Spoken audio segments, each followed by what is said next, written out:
Yung routine ko naman dito, mga kalapatids, nag-open loop lang ako dito.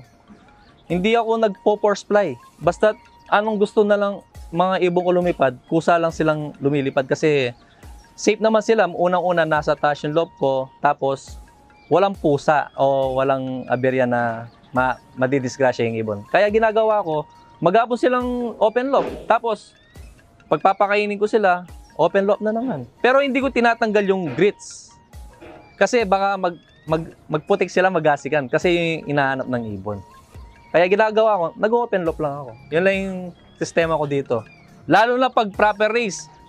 Pero syempre, kailangan pa rin natin ng toss. Pero first lap, second lap, third lap, nagpapatos ako. Pero yung tatlong lap, hindi na ako nagpapatos, pinapabayaan ko na lang dito. Yung binibigyan ko silang yung pinapalakas ko sila, sir. Ito yung producer ko talaga. Black check siya, pero naglalabas siyang 3 bar. Nasabi kong may lying Japan to kasi yung mga kay Galang Brothers is naglalabas silang 3 bar. Kaya natawag kong Japan. Pero siguro Stitz, meron din kasi silang bloodline na Stitz, sir. Yung mga black check din nilang magagaling. Kaya ito, 2015 zero. Kaso hindi na siya nagpe-fertile. Hindi ko alam bakit. Pero marami siyang anak. Bali, pag nagko-cross ako, sir, ini-impuse ko lagi ito. Itong, mga anak niya, apo niya. Lagi ko ini-impuse. Hindi pwedeng walang, Tokyo.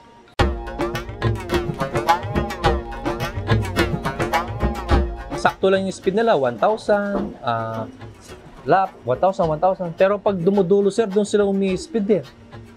Kahit nagda-dry na yung balayibo ni sila, wala talaga sa balayibo sa sa ibon, no, sir. Nasa utak ng ibon talaga, no, sir. Bloodline talaga, no, sir. So, sakali. Sa condition, yan. Ayun, ito yung ibon. Ano sila, sir? Yung trademark na nito, bangkain sila, sir, ayan, no. Kaya yung mga naglalap winner ko, sir, payat lang. Sa norte, payat, bangkain, wala sa, yung katawan nila, ganyan lang. Ginagamit ko sa south, sa 400 kilometers, hindi kinakaya. Kailangan pang i-infuse sa ibang bloodline.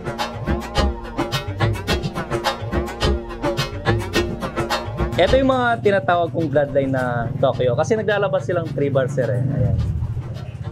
Nag-lap winner po ito ng Young Bird, All Bird sa pagput. Last lap po. Ayan po yung mga... Bangkain din po siya. Ayan. Kaya yung mga Tokyo line ko, sir, is ganun yung itsura niya. Tapos maliit pa. Ayun, sir. Sa training, hindi masyadong mabilis eh. Mabagal pa lang eh. Pero pag naglalap na, bumibilis siya, sir. Ganun yung laro niya. Tapos yung last day sa CTPR, sir, checkered naman yun. Yung isa. Yung nanalo kong motor. Checkered naman yun, sir. Ganun din, nag-lap winner din siya. Yung katawan niya, bangkain din, sir. Tapos dumulo din siya hanggang Claveria. Last lap Claveria. Minsan sa isang loop, yung pinaka-experience natin, kaya pag minsan nawawalan din tayong mag-alaga ng ibon dahil sa sakit. Yung mga tulad ng matamlay yung ibon, nag-going light. Meron akong personal use, yung FLD Magic Capsule ko. Yun yung ginagamit ko. Pag meron na matamlay na ibon, going light, binibigyan ko lang sila ng 1 capsule a day or 2 times a day. Tapos, sasabayan ko lang siya ng digestion. Hanggat hindi siya gumagaling, hindi lumalakas kumain, ituloy-tuloy mo lang. Lalo-lalo na sa karera, pag nagputik yan, hindi kagad kakain yung ibon yan. Baka meron siyang nainom na madumi. Herbal lang po siya at may konting magic. So, mga gusto sumubok, ayan, visit lang kayo sa loft para mabigyan ko kayo sa aking personal use FLD Magic Capsule. Experience ko naman sa kalapatid, sir, magandang patuka. Hindi ka na naglilinis, talagang sobrang linis ng patuka. Ngayon, ginamit ko yung kalapatids na yan is sa mga flyer ko ngayon taon. Yung experience ko, bumabalik yung katawan nila kagad.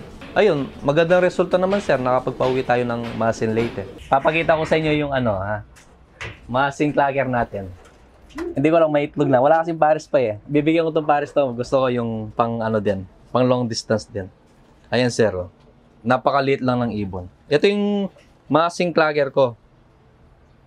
CFL, yung Battle of the Champion. Champion Panzer League. Ayan siya. Yes, sir. Yung katawan niya, hindi siya bangkain, pero ngayon bilog. Maliit na bilog. Hindi ko ina-underestimate yung mga ibon ko. Basta ano yung nasingsingan ko, ilalaban ko siya. Ganun yung ginagawa ko. Malay mo, yung mga pangit, yun pa yung mga nananalo, di ba? Tuwan-tuwa ako, sir, nung naklak ko ng masin to. Siyempre, sa sobrang layo. Kala ko, siyempre, wala nang uwi, sobrang layo.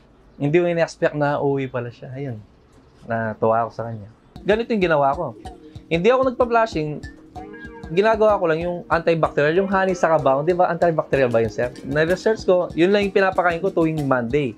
Ihalo ko sa patuka. Hindi na sa tubig.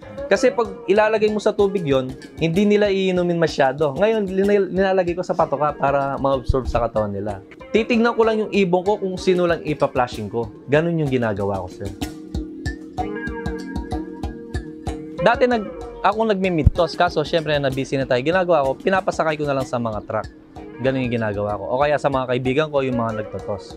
Basta hanggang third lap lang ako nagpapatos. Pero yung 4th lap, 5th lap, 6th lap, open loop na lang ginagawa ko, sir. Ganun yung ginagawa ko talaga sa sistema. Pati yung mga nanalo kong mga sa DCRP, sa CTPR, ganun lang ginawa kong sistema, sir. Open loop lang. Kasi kaya nakakapag-open loop ako, nasa taas talaga yung ano ko eh. Safety yung mga ipon. Kaya sir, pag minsan, yan, umaga. Kunyari, nasa baba ko, umaga. Pag wala pang race, nagigising ako, 8 na. Tapos, pero pag nag-focus ako, sir, talagang 5 AM. So, try nyo magparonda ng ano, mga 5:30 kasi yung buwan, maliwanag yun eh. Parondahin mo talagang magtatagal sila. Ganun yung ginagawa ko.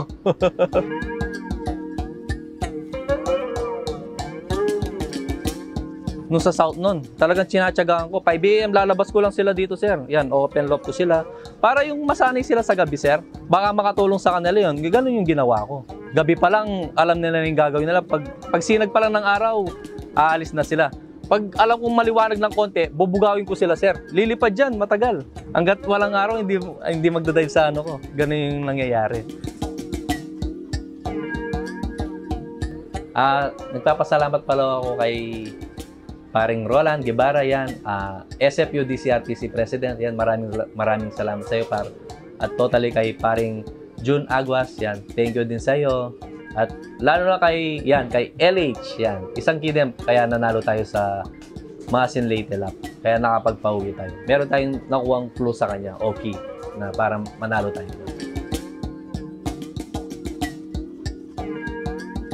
Sa mga kalapatids natin dyan, sa mga gustong makakita sa mga video ko, yung mga ginagawa ko routine araw-araw, meron po tayong page sa TikTok, J. Suarez Love TV, tapos sa Facebook, J. Suarez Flying Lucky Dove. Ayan yung mga page natin para makita nyo ano yung ginagawa ko routine araw-araw. Muli, ako po si J. Suarez Flying Lucky Dove. Maraming pong salamat sa inyo and God bless po sa inyong lahat.